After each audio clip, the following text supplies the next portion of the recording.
Well, it's nice to meet you. Why are you here? I suppose I'm here to make friends with you. And your dad's too. How did the director approach you with this story? Did you know what it is about, or he gives you only some pieces of it? He, upon our first few conversations, he didn't even mention it. I had zero idea. But originally, my agents told me that M.Night Shyamalana wanted to have a conversation with me. And I thought, great, I'm a huge fan, I want to talk to him, but what's it about? And they said, we don't know. We think that, he's working on a film, but he won't tell anybody. He's very secretive about his projects. And so we talked for a few times, each time with him not mentioning a role or a film. And I think it was our last conversation that we had where it was like our third conversation where he finally said, well, I have this film that I'm putting together and I have this role that I think you'd be perfect for. I'd like you to read it and tell me what you think. And so I read it and I was blown away. Immediately I thought that this is an opportunity of a lifetime. And I called him and I said, what do I have to do to get this role? Audition? Well, I put myself on tape. And he said, no, I want you for this role. You're perfect for this role. He said, basically you are this character. So that was how it happened.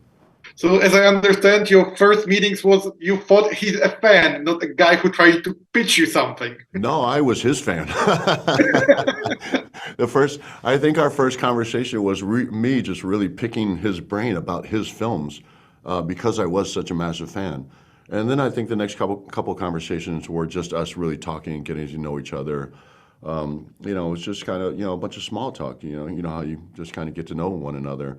And I think that's it. He just wanted to know if I was right for this role. And I think he was already, familiar with my acting ability and was willing to challenge me. He knew I was searching for challenges.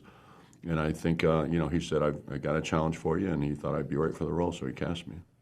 Yeah, I see that you're picking many genres and you're perfect in every of them.